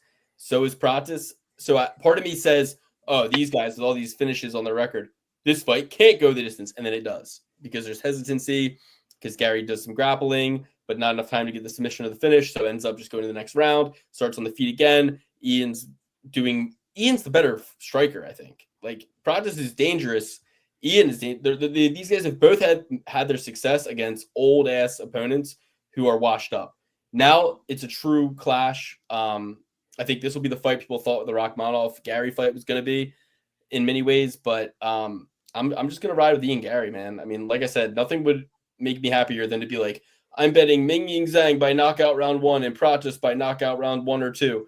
$200 to win $6,000 or whatever it would be to get those odds, because you could probably do some damage with it. But I just got to be realistic about what I think. And when I see a streak, an unproven streak, not that, Barrio beating Cannonier, great. Silva, his wins, Drew Dober, Sarukian, Bryce Mitchell, like these guys are doing the best you can ask them to do. But an uninterrupted streak, to me, I say, buck the trend. It's a bubble. It's going to burst. And I think it bursts here in 2 weeks with Ian Garry. All right. Well, I'll take you through my picks here. If you're rolling with me, you're going to go with Blackshear, Gutierrez, Kawamba, Elder, Schnell, Edwards, Simon, Amorum, Brown, Aleskarov, Chikadze, Piera, Zhang, and Prates. All right, I'm going to go with Blackshear, Castaneda. Oh, Castaneda. Roberto Romero. Evan Elder, tentatively. Jimmy Flick, nice little dog shot for you. Jocelyn Edwards. Malcolm Wellmaker. Jacqueline Amorim. Randy Rootboy Brown. Ikram Alaskarov. David Onama. Michelle Pereira. Anthony Lionheart Smith, and Carlos Prates. Luke, did you know that Carlos Prates fought against Dave LeDuc? Oh, no, I didn't. David Duke? No, not him. Dave LeDuc, the Lethway fighter with the headbutts and the knockouts, and you get back up when you get knocked out cold. Did he fight him in Lethway? Fought him in Muay Thai. If LeDuc had those headbutts, it'd be a different story. So, Alex, you went with Prates, Zhang, Pereira, Giga, Alaskarov, Brown. Who did you go with in the Amorum Viana fight? Amorum, Simon, Edwards, Schnell, Elder, Kawamba, Gutierrez, and Blackshear. All right, perfect. So for me, I'm going with Ian Garry, Mingying Zhang, Michelle Pereira, David Unama, Andre Muniz, not real, Randy Brown, Jacqueline Amorum, Malcolm Wellmaker, Chelsea Chandler, Jimmy the Brick Flick, Hassan Zada, Roberto Romero, John Castaneda, and Damon Blackshear. And the Should Be Certified picks, Damon Blackshear, Jackie Amorum, Randy Rude Boy Brown, and Michelle Pereira. 4 Should Be Certified picks for you guys here on this post-Easter card. No UFC this weekend. It will be back in our lives the following weekend. Enjoy the time with your family. Think on this, guys. Meditate on this. Place some bets now if you want, if you so choose responsibly, but then think on it. And the answers will come. I'm looking at it now and I'm thinking, okay, I'm going to take Ian Garry at the top. I can hedge out on Prates if I need to. I'm going to take Michelle Pereira. I'm going to take David Onama. I'm going to take Randy Brown. And then I'm going to take Roberto Romero, Damon Blackshear. And I'm going to see what that gets me. That's like my big one, right? Then you start mixing in some props, I do one long parlay with Garry by decision. I do one parlay with Garry by finish. I do Michelle Pereira. I do, you start mixing in all these things. But anyway, I got to go. Should Be Certified picks are Pereira, Brown, Amorum, Blackshear. Those are the 4. I love you guys. Thanks for joining the show. Shout out to Paige Bucher's first overall pick in the WNBA draft, baby. Let's go. Making less than NIL money. Hey. So, I have a $100 bet on Cameron Ward to be the first pick in the NFL draft. How much are you going to make on it? 200. Really? You got plus 200 on? I bet it a while ago by accident. It's a good bet. Yeah, it's probably going to end up coming true. Yeah, I bet it by accident, and I was like, "Fuck!" Well, and it wouldn't even let me cash it out. So I was like, "Not even." I would have cashed it out for $90. Should have bet more. It's a really good bet. He's 100% going first. It might not be the same odds now. I bet it a while ago. But anyway, love you guys. Thanks for joining us, and nice little 2-hour episode to get you through the new year, the real new year. If you know, you know. And when you look into it. And for you to celebrate, our last 2 events of year 5. Have fun on Easter. Like, comment, subscribe, share with your friends, all that stuff. Join the Discord. We'll be chatting more in there. Join the Patreon. The Patreon is the easiest way to just get some money. You need about $100. That'd be really great. So you subscribe for the full year. It's $100. Direct access. Message me, whatever you want. You get the open bets sheet where we put the bets we're placing in there. I'm due. I'm due for a come up. We got to dream, believe, and make it happen. I love you guys. I honestly haven't paid too much attention to the comments this episode. We just see if there's any. I thought I was missing some, but no, I didn't miss any. Guys, comment, join in on this. We won't do it live if you're not interacting. We'll just record it that way. If Alex says anything terrible, we can edit it out. This is a big risk we're taking, so you got to share, you got to like, you got to subscribe, you got to